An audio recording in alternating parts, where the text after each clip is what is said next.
안녕하세요. 인폰파크입니다. 우리는 일상생활에서 일하고 공부하고 자기 분야에서 열심히 살아갑니다. 하지만 인간은 생산적인 것들만 하면서 살아가기엔 힘이 듭니다. 가끔씩 여행을 떠나기도 하고 근처의 놀이공원이나 맛있는 음식점을 찾기도 하고 클럽이나 노래방 등에서 스트레스를 풀기도 합니다. 또 취미 생활을 하거나 영화를 보거나 하는 등 여가 생활을 하면서 기분 전환을 합니다. 그런데 이런 여가 산업에서 우리나라가 세계에서 네 번째의 시장을 갖고 있다고 하는데요. 2000년대 초반 부흥이 일기 시작하면서 현재 세계 4위에 해당하는 경제 규모를 갖고 있는 이 분야는 바로 뮤지컬입니다. 캐츠, 오페라의 유령, 레미제라블과 같은 뮤지컬은 우리에게도 익숙하고 한 번쯤 그 작품들의 OST를 들어봤을 수 있습니다. 영국의 웨스트엔드, 뉴욕의 브로드웨이와 같이 해외에는 뮤지컬의 성지로 불리는 곳들이 있는데요. 우리나라의 세종문화회관이나 예술의 전당 등에서 대형 뮤지컬을 공연하기도 하고 대학로의 소극장에서 작은 연극이 공연되기도 합니다.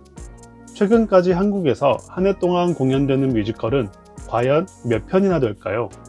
많은 사람들은 뮤지컬 시장이 굉장히 작을 거라 생각하지만 우리나라 한 해 동안 공연되는 뮤지컬의 수는 약 300여 편입니다.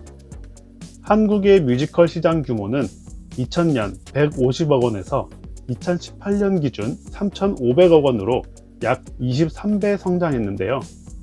이는 전 세계에서 가장 빠른 뮤지컬 시장 성장 속도입니다. 음주 가무를 즐기는 한국인의 특성이 노래와 음악, 춤이 함께 공연되는 뮤지컬에 관심이 집중된 것으로도 생각됩니다. 한 가지 재미있는 사실은 웨스트엔드, 브로드웨이처럼 한 작품을 오래 하는 게 아니라 시즌별로 많은 작품들이 돌아가면서 공연을 한다는 것입니다.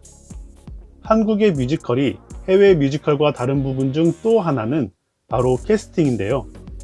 한국은 주인공과 주요 배우들의 더블 캐스팅 또는 트리플 캐스팅까지 하지만 브로드웨이, 웨스트엔드는 단 한 명의 배우가 길게는 몇 년간 주 8회 공연을 하는 싱글 캐스팅을 한다고 합니다.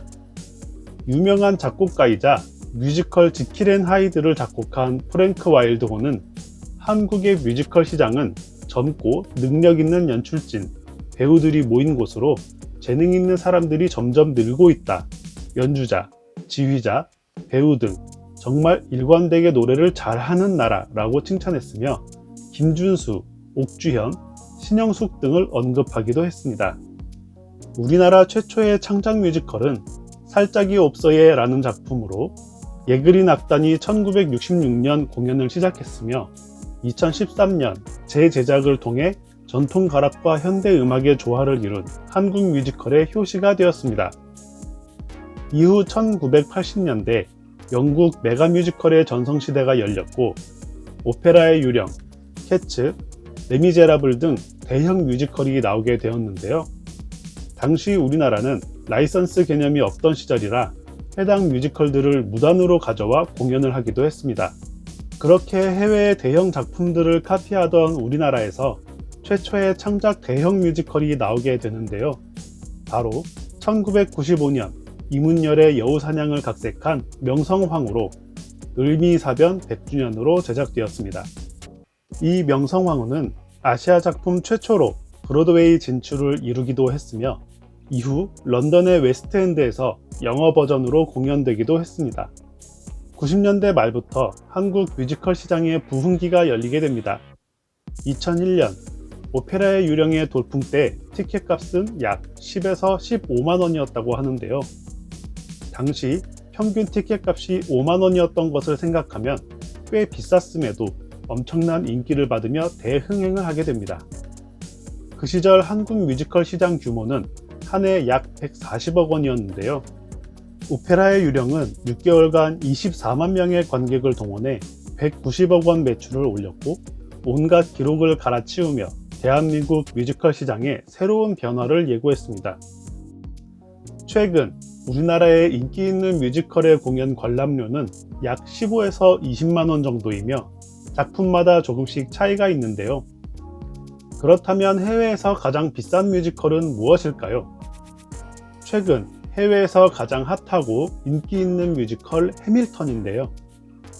가장 비싼 티켓은 1,000달러, 하나로 약 115만원이라고 합니다. 미국 건국의 주역 알렉산더 해밀턴의 인생을 다룬 뮤지컬로 2015년 8월 브로드웨이 공연 시작을 한 후 2016년 토니상, 그래미상, 퓰리처상, 올리비에상을 휩쓴 최고의 화제작이며 전체가 랩으로만 구성되어 있어 독특한 뮤지컬이라는 평을 받고 있는데요. 표를 구하려면 약 5년의 웨이팅을 해야만 하는데 이렇게 비싼 이유는 개봉과 동시에 수천 개의 극장에서 상영하는 영화와 달리 뮤지컬은 오직 커다란 도시에서 단 한 곳의 공연장에서만 만날 수 있다는 것이 가장 크다고 합니다.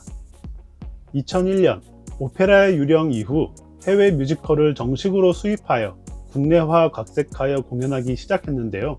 라이선스 뮤지컬 이후 본격적인 뮤지컬 시대가 열린 것입니다.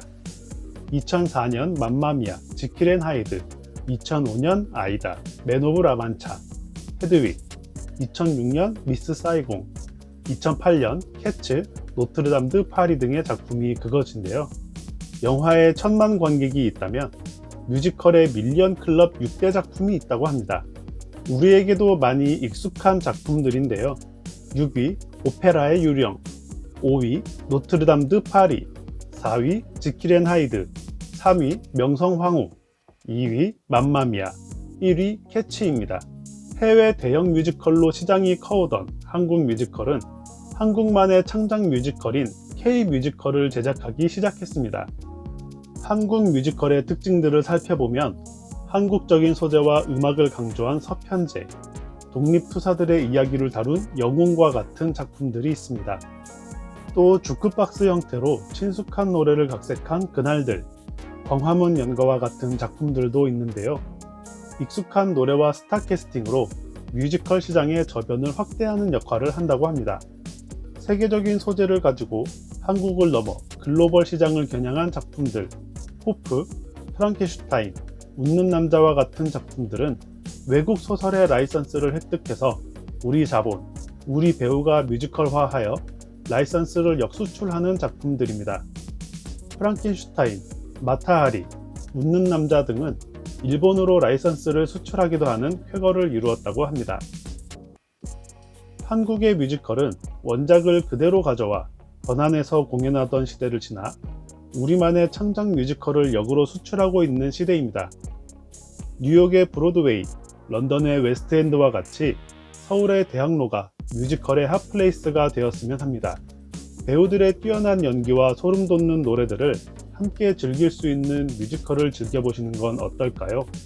어서 빨리 코로나가 종식되어 많은 분들이 공연을 즐길 수 있었으면 좋겠습니다. 지금까지 인폼파크의 내용이 유익하고 도움이 되셨다면 구독과 좋아요, 알람 설정 부탁드립니다. 여러분의 관심이 콘텐츠 제작에 큰 힘이 됩니다. 감사합니다.